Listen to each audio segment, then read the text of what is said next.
एक नगर के एक राजा थे, उनकी बेटी का नाम था वैराग्यवती। उनका नाम वैराग्यवती इसलिए पड़ा कि जब से उन्होंने बोलना सीखा तब से वैराग्य की बातें ही कहीं, इसलिए उनका नाम वैराग्यवती पड़ गया। सब लोग इधर देखिए, सावधानी से सुनिए सब लोग।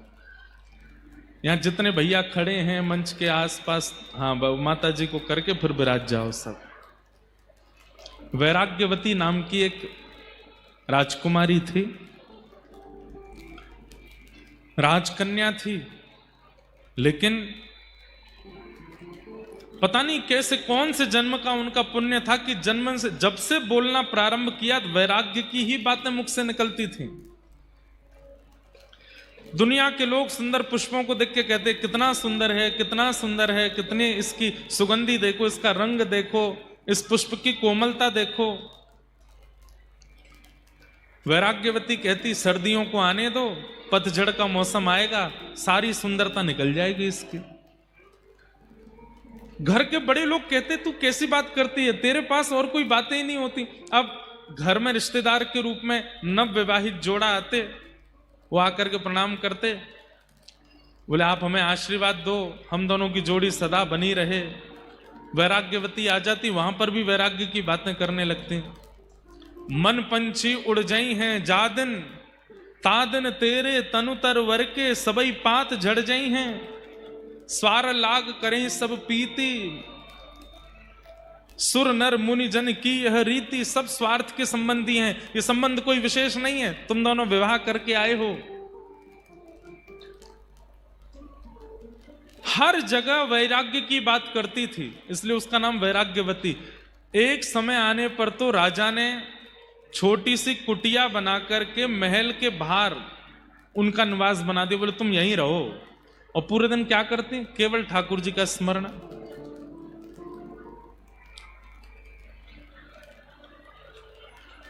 वैराग्यवती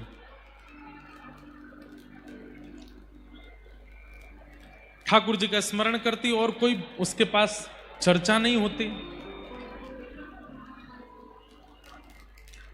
एक दिन अपनी कुटिया में बैठी थी, नाम की कुटिया थी क्योंकि राजा की पुत्री है तो सब प्रकारेण सारे सुख थे उसके पास, पिता ने सारी व्यवस्था कर रखी थी, सोने चांदी के बर्तन दे रखे हैं, सब कुछ दे रखा है, सब कुछ व्यवस्थित था उनके पास। तो एक बार एक चोर आया, ध्यान से सुनिएगा, और उस चोर को पता चला कि राजा के यहां पहुंचना तो बहुत मुश्किल है, महल में रहते हैं, बहुत लोग पहरेदारी में रहते हैं, पर ये राजा की पुत्री है वैराग्यवती, ये बाहर रहती है, और हमने सुना है इसके पास भी इतना धन तो है इसकी कुटिया में कि अगर चोरी कर लिया जाए तो हमारा कम से कम 1-1.5 साल का तो पोषण हो ही जाएगा। तो वो चोर जैसे ही वैराग्यवती की कुटिया में प्रवेश करने लगा तो वैराग्यवती उस समय ठाकुर जी की पूजा करके कुछ प्रार्थना कर रही थी, तो उसने सुना ये बोल क्या रही है। तो वैराग्यवती बोल रही थी, ठाकुर जी मुझे संसार से वैराग्य हो गया, माता पिता परिवार सबने मुझे दूर कर दिया, आपकी बड़ी कृपा, आपकी कृपा से सब मुझसे दूर हो गए, बस अब मुझे एक की चाह है, आप मत मिलिए मुझे, पर मेरे जीवन में एक सदगुरु भेज दीजिए, जिन गुरु की कृपा से मैं आपको प्राप्त कर सकूं, ऐसे गुरु मेरे जीवन में भेज दीजिए, गुरु कृपा मुझ पर करवा दीजिए। और ठाकुर जी से बस प्रार्थना करती रहती, मुझे गुरु कब मिलेंगे, मेरे सदगुरु कहां होंगे, मेरे गुरु कब कृपा करने के लिए मेरे ऊपर आएंगे। तभी वो चोर पहुंच गया और चोर ने सुन लिया। चोर ने मन में विचार किया, ये गुरु खोज रही है, भेष ही तो बदलना है, मैं बन के चला जाता हूं। धोती पहन करके, सिर पर बढ़िया त्रिपुंड लगा करके और हाथ गले में कुछ मालाएं डाल करके, झोला टांग करके तुरंत द्वार पर आ गए, और द्वार पर आकर के उस वैराग्यवती से कहने लगे, जल मिलेगा, हम बड़े प्यासे हैं, सीताराम जल मिलेगा। वैराग्यवती ने देखा देख करके बोली मेरे द्वार पर संत आए हैं, तुरंत जल लेकर के आई और जल ला करके जैसे प्रस्तुत करने लगी तो वो चोर जो संत का रूप धारण करके बोला, अरे अरे सुनो, प्यास तो मुझे बहुत लगी है, लेकिन मेरा एक नियम है। क्या? मैं जब तक दीक्षा नहीं दे देता, जब तक अपना शिष्य नहीं बना देता, तब तक उसके हाथ से कुछ पाता नहीं हूं। मैं केवल शिष्यों के हाथ से ही जल पीता हूं, शिष्यों के हाथ से ही प्रसाद पाता हूं। अब प्यास तो मुझे बहुत लगी है, रात्रि का समय, सब सो रहे हैं और तुम्हारे हाथ से पानी पीना है, प्यास तो बहुत लगी, लेकिन बिना शिष्य बनाए कैसे पीऊं?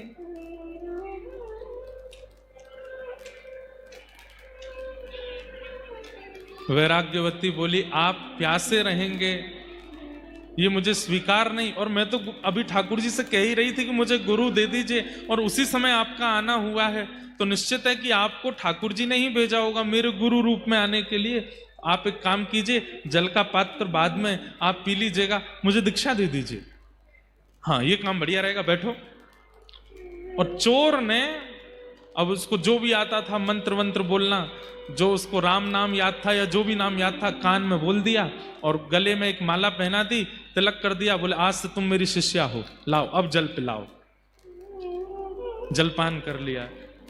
जलपान करने के बाद में गुरुजी बोले, बेटा अब हमको आगे अपने आश्रम की ओर जाना है और आश्रम का बहुत बड़ा उत्सव आ रहा है, उसकी व्यवस्था भी करनी है।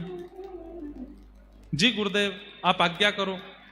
बोले काम करो, तुम्हारे पास जितना भी द्रव्य है, जितना भी सब सामग्री है, सब लेके चलो और हमारे आश्रम में थोड़े सहायता करना। और हमारी गुरु दीक्षा का एक नियम और रह गया है, वो हम अभी करेंगे। क्या नियम है गुरुजी? बोले आप चलो। तो वैराग्यवती चल पड़ी, अपने घर का सारा सामान लेकर के, सारा धन धान्य लेकर के। अब तो गुरु मिल गए हैं, जो कहेंगे सब करूंगी। हम आपको ये बताना चाहते हैं कि गुरु के प्रति निष्ठा का फल ठाकुर जी कैसे प्रदान करते हैं।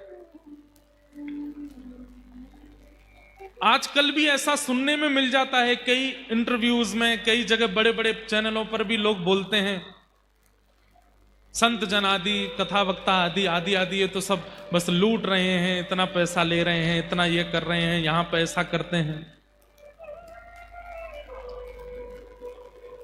बहुत सावधानी से सुनो। अगर कोई इस मनस्थिति से कथा कर भी रहा है कि उसको धन कमाना है, कोई इस मनस्थिति से अगर शिष्य बना भी रहा है, तो भी शिष्य की दृष्टि कैसी होनी चाहिए ये सुनिए। उनको दंड नहीं मिलेगा ऐसा नहीं है। जो इस प्रकार लोगों का सिंचन करते हैं और केवल धन को प्रधानता देकर के सारी क्रियाएं करते हैं और रूप बनाते हैं वैष्णव का, ठाकुर जी कह रहे हैं वो बचने वाले नहीं है। उनको दंड यम नहीं देंगे, उनको दंड यमदूत नहीं देंगे, उनको दंड कोई और नहीं देगा, उनको मैं दंड देता हूं। और एक बात याद रखिएगा, क्लास टीचर डांट दे ठीक है, मॉनिटर डांट दे ठीक है, कोऑर्डिनेटर डांट दे ठीक है, प्रिंसिपल के पास अगर बात पहुंच गई तो फिर डांट कुछ ज्यादा ही सीधे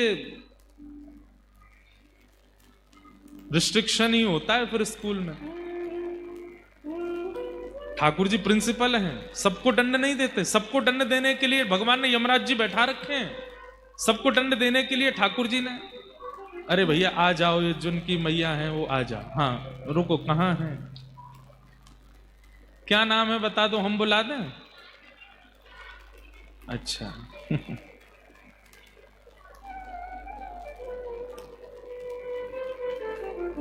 अद्भुत है, वाह।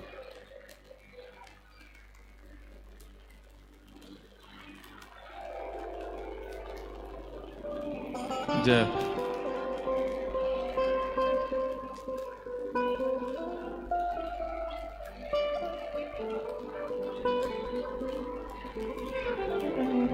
जय।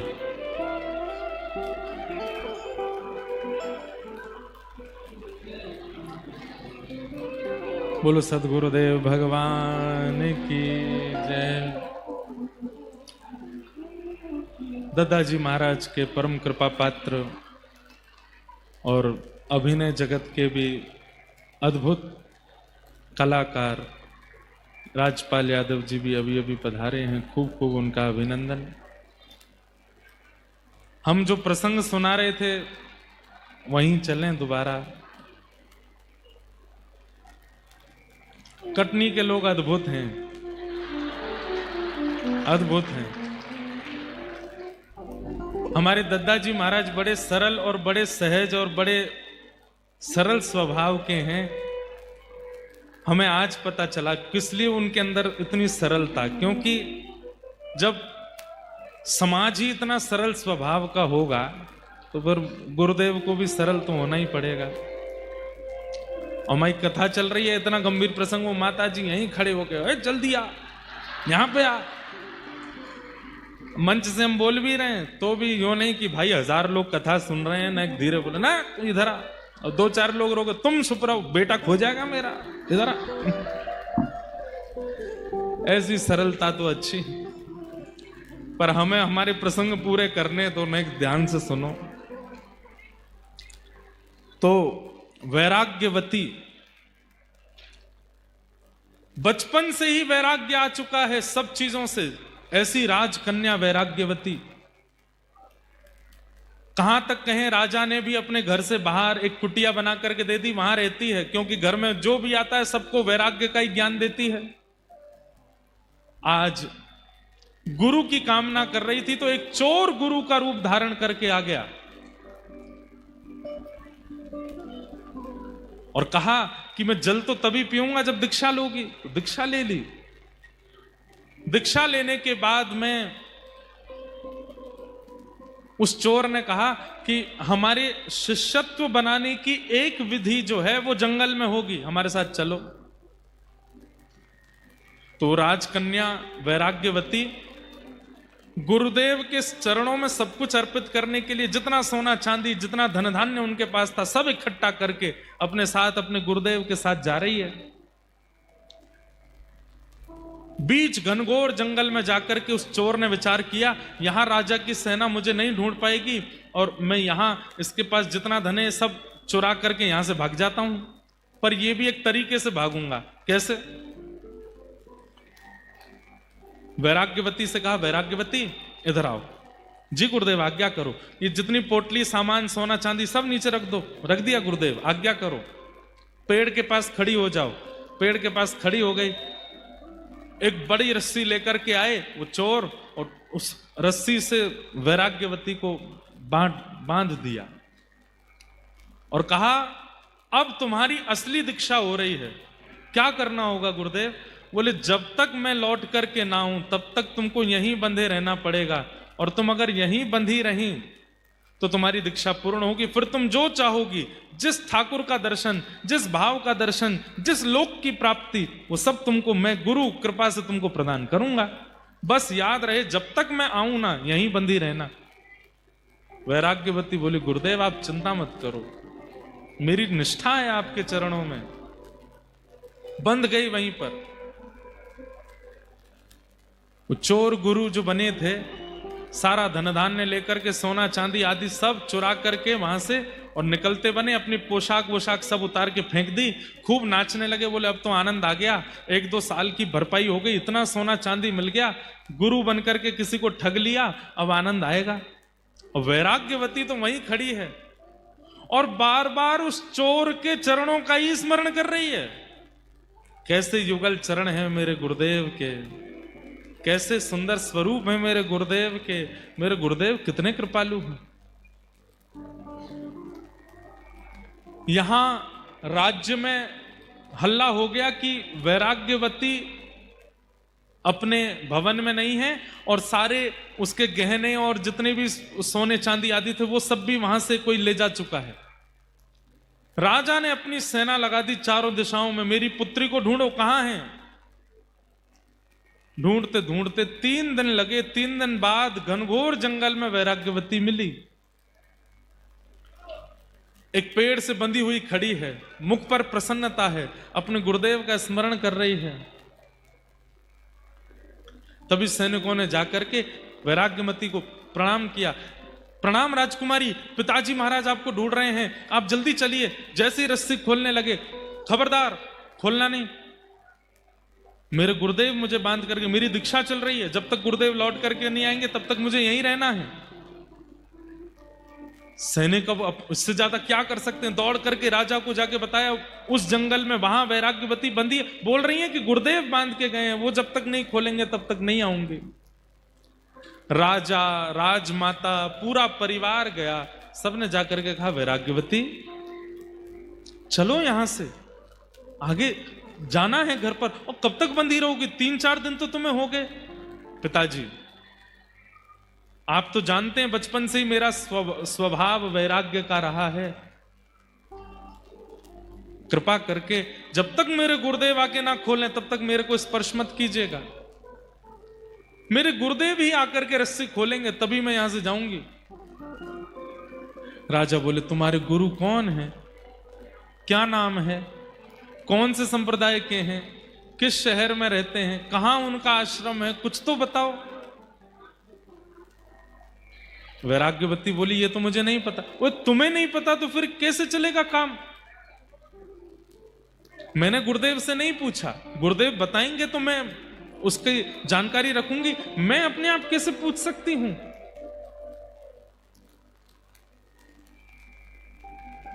राजा बोले क्या करें, बड़े बड़े आचार्य, बड़े बड़े राजघराने में जो संत महापुरुष थे, सबने आकर के वैराग्यवती को समझाने का प्रयास किया। वैराग्यवती वो कोई गुरु नहीं है, वो ठग है, तुम्हारे सारे बर्तन लेकर के, सारे तुम्हारे आभूषण लेकर के भाग गया है, कोई गुरु रूप धारण करके आया, तुमको ऐसे ही परेशान करके चला गया है। वैराग्यवती बोली कृपा करके मेरे गुरुदेव के बारे में ऐसा मत बोलिए, वो मेरे गुरु हैं, वो चाहे तो मेरा सर्वस्व ले लें, मुझे कोई चिंता नहीं है।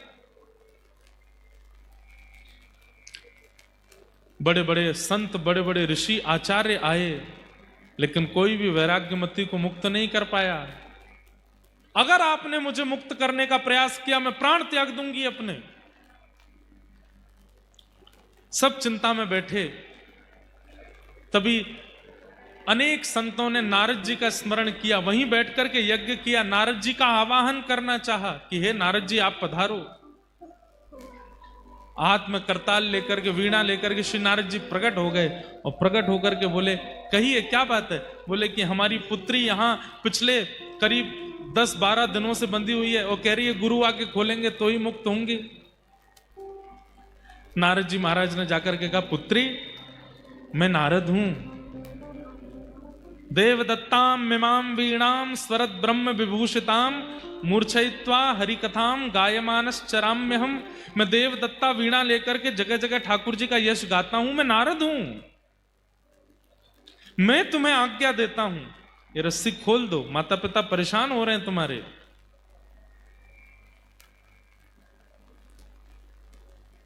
और तुम जिस गुरु के लिए यहां बंधी हुई हो वो गुरु नहीं है, वो कोई और है, वो केवल तुम्हारा धन हरण करने के लिए आए थे।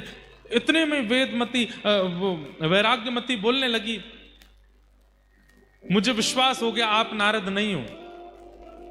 बोले कि तुम्हें मुझ पर संशय हो रहा है? बोले हाँ, क्योंकि मेरे गुरु की निंदा कर रहे हो मेरे सामने खड़े होके। नारद जी वो नहीं हो सकते जो गुरु निंदा करे, नारद तो वो होते हैं जो गुरु की महिमा बतावे।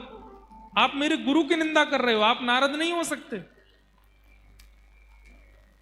नारद जी हार गए, राजा हार गए, पूरा परिवार हार गया, लेकिन वैराग्यमती ने रस्सी नहीं खोली। अंत तो गत्वा नारद जी ने जाकर के भगवान से कहा, बोले भगवान घनघोर कलयुग आ गया है। बोले क्यों? बोले एक चोर समान गुरु की बात मान करके एक वैराग्यमती नाम की कन्या अपने आप को पेड़ से बांध करके खड़ी है। उसका गुरु कोई संप्रदाय से नहीं है, उसकी गुरु की प्रणाली कोई परंपरा से नहीं है। घनघोर पापी एक चोर जबरदस्ती गुरु दीक्षा देकर के चला गया और उस वैराग्यमती को देखो बंद करके खड़ी है एक पेड़ से। मेरे गुरु आके खोलेंगे तो ही खुलूंगी। ठाकुर जी बोले हम चलते हैं, हम जाकर के बोलेंगे तो खोलना पड़ेगा। शंख चक्र गदा पद्मधारी श्रीमन नारायण गरुड़ पर विराजमान होकर के आ गए। चारों लोकों से महाराज चारों ओर से तीनों लोकों से पुष्प वर्षण होने लगा। ठाकुर जी प्रकट हो गए, वैराग्यमती के नेत्र सजल हो गए, पूरा परिवार धन धन्य हो गया। ठाकुर जी प्रकट हो गए, ठाकुर जी प्रकट हो गए। ठाकुर जी ने प्रकट होकर के वैराग्यमती को देखा, बोले हम तुम्हारी निष्ठा पे बहुत प्रसन्न हैं। ऐसी गुरु निष्ठा, ऐसी गुरु निष्ठा कि तुमने इतने इतने महीनों से अपने आप को पेड़ से बांध करके रखा है। हम तुम्हारी निष्ठा से बड़े प्रसन्न हैं। अब हम आज्ञा करते हैं, तुम ये रस्सी खोल दो। और जिन गुरु का मंत्र लेकर के और जिन गुरु से दीक्षा लेकर के तुम यहां खड़ी हो, वो गुरु नहीं है, वो एक चोर है, वो सामान्य व्यक्ति है, केवल तुमको ठगने के लिए गुरु का रूप धारण करके आया। वैराग्यमती के नेत्र सजल हो गए, ठाकुर जी के चरणों में वहीं से सिर झुका करके प्रणाम करती हुई बोली कि नाथ, पिता ने आकर के रोका, कुल गुरु ने आकर के रोका, नारद जी ने आकर के रोका, सबने एक ही बात कही कि मेरे गुरु चोर हैं, मेरे गुरु गुरु नहीं है, मेरे गुरु ठग हैं। सबने गलत गलत शब्द कहे, पर मैं मानती रही कि मेरे गुरु ही परम सत्य हैं। और आज तो इस बात पर प्रमाण हो गया कि मेरे गुरु सर्वोपरि है। भगवान बोले मैं निंदा कर रहा हूं तो भी तुम मान रही हो सर्वोपरि। वैराग्यमती कहती है, जिन गुरु के जीवन में आते ही कुल गुरु के पास मुझे नहीं जाना पड़ा, वो यहां आ गए, नारद जी यहां आ गए, और अंततोगत्वा ठाकुर जी यहां आ गए। वो गुरु नकली कैसे हो सकते? जिन गुरु की दीक्षा प्रदान करते ही ठाकुर जी को मेरे सामने आना पड़ गया। अरे लोग हजार हजार वर्ष तक तप करते रह जाते हैं, आप उनकी तरफ देखते तक नहीं हो। यहां पर 11 दिन मुझे बंधे हुए पेड़ से, और मेरे गुरु बांध करके चले गए और बोल करके गए जब तक मैं ना आऊं तब तक खोलना नहीं। अगर मैंने पहले ही खोल दिया होता तो आज आपके दर्शन होते, नारद जी के दर्शन होते, इतने युग पुरुषों के दर्शन होते। ये मेरी गुरु की वाणी और ये मेरे गुरु की कृपा है। भगवान बोले जय हो, चलो अब हम आज्ञा कर रहे हैं, खोल दो। बोले ना, जब तक गुरु जी नहीं खोलेंगे तब तक नहीं आऊंगी। भगवान ने नारद जी को बोला, हे नारद क्या करो, हनुमान जी को बुलाओ। हनुमान जी आए। हनुमान जी के प्रकट होते ही वैराग्यमती बोली, अब तो और विश्वास हो गया कि मेरे गुरु जी, देखो हनुमान जी भी आ गए। अरे हमने इनको अपने काम से बुलाया। बोले किसी भी काम से बुलाया, दर्शन तो मुझे हो रहे हैं ना। अरे हनुमान जी बड़ी दिक्कत आ गई है, तुम एक काम करो। हनुमान जी बोले क्या करना है? इसके गुरु जी खोज के लाओ।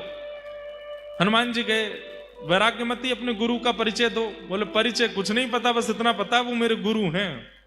कहाँ रहते हैं, क्या नाम है, क्या है, कुछ नहीं। अरे 10 मिनट पहले दीक्षा हुई, 10 मिनट बाद गुरुजी बांध के चले गए, मुझे कुछ नहीं पता उनके बारे में। और देखो इतनी कम जानकारी होते हुए भी कैसी गुरु कृपा हुई मेरे ऊपर। भगवान से हनुमान जी बोले क्या करना है भगवान, ये तो बावली है गुरु के पीछे। हनुमान जी इसके गुरु को खोजना है, और वास्तविक में वो सिद्धियों से ही पता चलेगा इसके गुरु कहां हैं। तो आप अपनी अष्ट सिद्धियों को प्रकट करके थोड़ा विचार कीजिए, ढूंढिए कि इसके गुरु कहां हैं। हनुमान जी ने अपनी नवनिधि अष्ट सिद्धियों को प्रकट किया और अपने मंत्र शक्ति से ढूंढा। तो ढूंढते अरे राम राम राम राम, क्या हुआ? बोले पास के राज्य में एक नगर सेठ है, उसके यहां पर चोरी कर रहे हैं इसके गुरुजी। बोले वही हैं इसके गुरुजी, लेके आओ। बोले चोर गुरुजी हैं? बोले हाँ। इतने में ही हनुमान जी महाराज तो अंतर ध्यान हुए, गदा लेकर के तुरंत प्रकट हो गए। गुरुजी यहां तिजोरी में से सामान निकाल रहे थे। पीछे मुड़ करके देखा तो पवन पुत्र हनुमान। हनुमान जी को देख करके गुरुजी, हे भगवान आप कैसे आ गए? हनुमान जी बोले चलो हमारे साथ, तुमको ले जाने आए हैं। बोले कि मैंने तो उम्मीद रखी थी कि यमदूत आएंगे, लेकिन आप आए हो, रामदूत आए हैं। मैंने ऐसे ऐसे काम किए कि मुझे तो लगा कि यमदूत ही आएंगे मुझको लेने, लेकिन आप आ गए नाथ, बड़ी कृपा। हनुमान जी लेकर के पहुंचे। जैसे ही प्रकट हुए हनुमान जी गुरु जी को लेकर के, आहा शंख चक्र गदा पद्म धारण करके गरुण जी पर भगवान बैठे हैं, नारद जी बैठे हैं, बड़े बड़े देवता बैठे हैं, और सारा राजवंश खड़ा है, और एक पेड़ से बंधी हुई वैराग्यमती खड़ी है। सबका दर्शन किया। पहले तो चोर गुरु जी ने, सब क्रोध में देख रहे हैं उनको। बारे चोर, गुरु बनकर के ऐसी दीक्षा देकर के गया, जैसे ही वैराग्यमती को देखा, अब चोर बोलता है तू अभी तक बंधी है यहीं पे।